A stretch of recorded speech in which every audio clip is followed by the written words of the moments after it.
जो डॉक्टर साहब आपके पास ये पेशेंट आई थी कमलेश जी, जिनके यूट्रस और ओवरी में गांठें हैं और डॉक्टरों ने ऑपरेशन तक बोल दिया था, लेकिन आपने मात्र 20 दिन में राइट ओवरी की 30.9 mm की गांठ को ठीक कर दिया। जी। इसके बारे में आप बताइए। जी, नमस्कार सभी दर्शकों को। आपसे पहले भी कई बार मैं आपके साथ संवाद किया हूँ इस विषय पे। देखिए ये कमलेश जी हैं जो पलवल से आई हैं और ये 20 दिन पहले आई मेरे पास, औषधि लेके गई हैं। इनके जो यूट्रस था, यूट्रस का साइज़ यानी कि बल्की था और उसके अंदर फाइब्रॉइड जो कि सस्पेक्टेड था। हम्म। जैसा कि बायोप्सी में भी हम देखते हैं सस्पेक्टेड, हम्म। बायोप्सी नहीं हुई है, हम्म। लेकिन डॉक्टर ने बोला इमीडिएटली इसकी सर्जरी करनी पड़ेगी और फिर बायोप्सी लेनी पड़ेगी।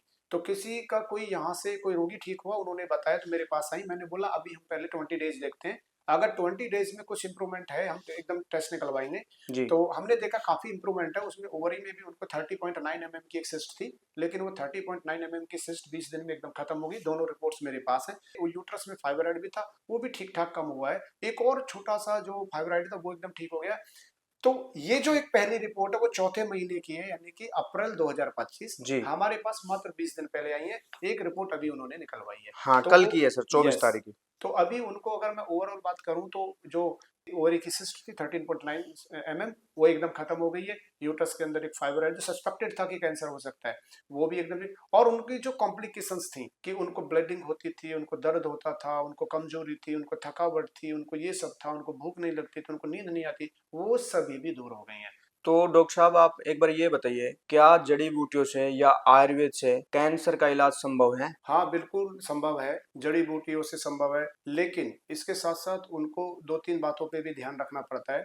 जैसे अगर हम अभी भी मैं कैंसर रिसर्च करता हूँ, जी। जो जर्मन इंटीग्रेटेड फाउंडेशन है, उसमें डॉक्टर वीबी धुरिया जी हैं जो हमारे सीनियर डॉक्टर हैं। उनके साथ मिलके मैं कैंसर पर रिसर्च कर रहा हूँ। अभी भी हमने कैंसर की मेडिसिन निकाल ली है, मेटाबॉलिको 18 फोर्ट। लेकिन मैं ये बताऊंगा कि ये मेटाबॉलिज्म डिसऑर्डर ही है, ये पाचन से जुड़ी हुई बीमारी है। तो पहले लाइफ स्टाइल को ठीक करना पड़ेगा, साथ में योग प्राणायाम करना पड़ेगा और उसके साथ भरपूर नींद लेनी पड़ेगी 7 से 8 घंटे की। तब औषधियां जाके काम करेंगी, चाहे कोई भी जड़ी बूटी है। हाँ, बिल्कुल संभव है अगर ये तीन चीज कर लें। कौन सी? एक तो भरपूर नींद लें, दूसरा व्यायाम योग प्राणायाम करें, तीसरा सही भोजन को इस बीमारी में सेलेक्ट कर लें कि कैंसर में कौन कौन सी चीज खानी है, कौन कौन सी नहीं, और सही समय पे सही जो है ट्रीटमेंट औषधियों के द्वारा मिल जाए तो बिल्कुल संभव है। मतलब आप ये कह रहे हैं आहार विहार और दिनचर्या में बदलाव करके? 100% करना ही पड़ेगा। आप कितनी भी छोटी सी बीमारी की बात कर लो और कितनी भी बड़ी बीमारी की बात कर लो, सब में ये तीन चीज मैन होती है। अगर ये तीन चीज किसी ने सुधार ली तो 100% पॉसिबिलिटी है कि वो ठीक हो जाएगा। अब उसमें चाहे खांसी है, चाहे वो हार्ट डिजीज है, चाहे वो आपका किडनी फेलियर है, चाहे लीवर फेलियर है, चाहे वो कैंसर ही है जिसकी आप बात कर रहे हैं। नंबर वन, आहार विहार, यानी जी। कि अपना भोजन सुधार ले, रहन सहन। दूसरा, व्यायाम, जो अक्सर अब आजकल सभी ने छोड़ दिया है, यानी कि ना योग करते, ना प्राणायाम, ना फिजिकल वर्क करते। और तीसरा, भरपूर नींद। आप अगर देखेंगे तो नींद लोग भरपूर ले ही नहीं रहे हैं। अगर रात को कोई भी व्यक्ति 9 बजे के बाद सो रहा है तो समझ लिए वो अपने इम्यून सिस्टम को, अपने नर्वस सिस्टम को,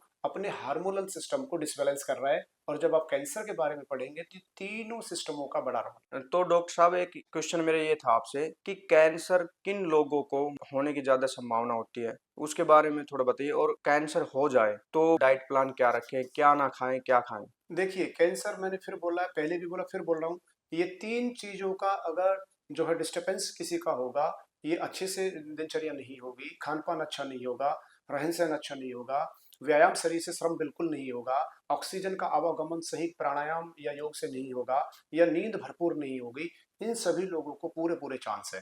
जी। आज के समय में भोजन इतना दूषित हो गया है कि आप फल ले लीजिए, चाहे सब्जी ले लीजिए, चाहे दालें ले लीजिए, चाहे अनाज ले लीजिए, पता नहीं कहाँ क्या करके रहेंगे लोग, क्या करके इतना जहर, इतना पेस्टिसाइड लग रहा है कि जिसको आपका मेटाबॉलिज्म सिस्टम डिसबैलेंस हो जाता है आपका, स्पेशली लीवर।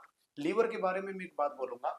लीवर एक ऐसा ऑर्गन है, जितने भी हमारे शरीर के अंदर एवरीडे सेल्स डेड होते हैं, उन सभी को डिस्ट्रॉय करता है और बॉडी से बाहर निकाल देता है। लीवर के अंदर एक सेल्स होता है जिसको कूपर सेल्स कहते हैं। कूपर सेल्स का काम ही यही है कि अगर बॉडी में किसी भी कारण से कोई पॉइजन चला गया है तो उस पॉइजन को खत्म कर बाहर निकालना। जी। लेकिन सबसे पहले आज जब आप 9 बजे के बाद खाना खाएंगे रात को, या सुबह छिपने के बाद खाएंगे, और आप 10 बजे के बाद या 9 बजे के बाद आप सोएंगे, तो आपका लीवर डिस्टर्ब होगा। यहीं से कैंसर होने की यात्रा शुरू हो जाती है। इसके साथ साथ और बहुत सारी चीजें हैं, लेकिन तीन मुख्य कारण हैं। मैं इन 3 मुख्य कारणों पे फिर आपका जोर दे रहा हूँ कि 3 मुख्य कारण व्यायाम हमारा अच्छा नहीं रहा है, प्राणायाम योग हम करते नहीं है, भोजन हमारा अच्छा नहीं रहा है। तो भोजन अच्छा कौन-सा होता है? जो हमारा शुद्ध भारतीय पहला भोजन था, जहाँ के हम रहने वाले वहीं का भोजन था। जी। जैसे मैं उदाहरण दूँ, मैं यहाँ पश्चिमी उत्तर प्रदेश में गौतम बुद्ध नगर जिले के सरकपुर गाँव का रहने वाला हूँ। तो यहाँ जो अब से 100 साल पहले चीज़ें पैदा होती थी, वो ज़्यादातर जेनेटिकली मॉडिफाई नहीं करी गई थी, जीएमओ नहीं थी, चाहे वो फल के रूप में, सब्जियों के रूप में या दालों के रूप में, अनाज के रूप में, लेकिन आज वो सब जेनेटिकली मॉडिफाई कर दिए, जिनमें हाइब्रिड आ गया मतलब और उस सब में जहर लग गया। तो हम्म, इसलिए जो देसी खाना, देसी बीज था वो हाँ, खत्म हो गया। बिल्कुल वो है, क्योंकि ये डीएनए को साइड इफेक्ट किया है। किसके डीएनए को? अनाज के डीएनए को चेंज किया है। और जो कैंसर है, इसको जब आप समझोगे कि मेटाबॉलिक डिसऑर्डर है, लेकिन ये भी आपका जब डीएनए डिस्टर्ब होता है, हम्म। तो डीएनए डिस्टर्ब होने में सेल्स के ऊपर कंट्रोलिंग खत्म हो जाती है। जब सेल्स के ऊपर कंट्रोलिंग खत्म हो जाती है, तो सेल्स एबनॉर्मल ग्रोथ करता है, और ये एबनॉर्मल ग्रोथ का नाम ही कैंसर जी। है। अब माताओं बहनों के बारे में मैं बोलना चाहता हूँ हम्म। कि माताओं बहनों में ब्रेस्ट कैंसर और ovarian cancer, uterus cervix cancer और कोलन कैंसर, सर्वाइकल कैंसर बहुत तेजी से हमारे देश में बढ़ रहा है। हमारे पास रिसर्च के दौरान ऐसा हमने देखा है कि आने वाले 5 से 7 वर्षों में बहुत तेजी से और बढ़ेगा। महिलाओं में क्यों बढ़ रहा है इन चीजों का? सबसे ज्यादा एक तो जितने भी कॉस्मेटिक की चीजें हैं, जितने भी कॉस्मेटिक की हैं, चाहे वो लिपस्टिक महिलाएं लगाती हैं, वो परफ्यूम लगाती हैं, वो कंडीशनर लगाती हैं, वो नेल पेंट लगाती हैं, हाँ। तो इनमें मैं थोड़ा सा बता दूं कि जैसे वो लिपस्टिक लगाती हैं होठों के ऊपर, हम्म। इसमें कैडमियम, क्रोमियम और लेड तक होता है, शीशे तक होता है। जी। होशियार इतनी बहन हो गई हैं कि अपने कपड़ों के अनुसार रंग वो बदल देती हैं। और रंग भी, इवन रंग के बारे में जब स्टडी करेंगे तो ये भी जितनी भी चीज कैडमियम, क्रोमियम और कलर, सिंथेटिक कलर हम्म। और सिंथेटिक फ्रिक्वेंसी, और ये जो लेड यानी कि शीशा, ये कार्सिनोजेनिक तत्व हैं। हम्म। तो ये कैंसर करता है शरीर में, और वो अपने पेट में जाती ही है, उनके पेट में जाती हैं, वो खाते ही हैं, वो पानी के साथ चली जाती है, भोजन के साथ चली जाती है। एक दूसरा, जो परफ्यूम लगाते हैं, इसमें भी जो ये सिंथेटिक जो जो फ्रिक्वेंसी होती है, ये भी कैंसर करती है। तीसरा, जो नेल पेंट लगाते हैं, इसमें नेल पेंट में टेम्परल होता है, साथ में थिनर भी होता है, पेट्रोलियम जेली होता है, ये कोल टार होता है।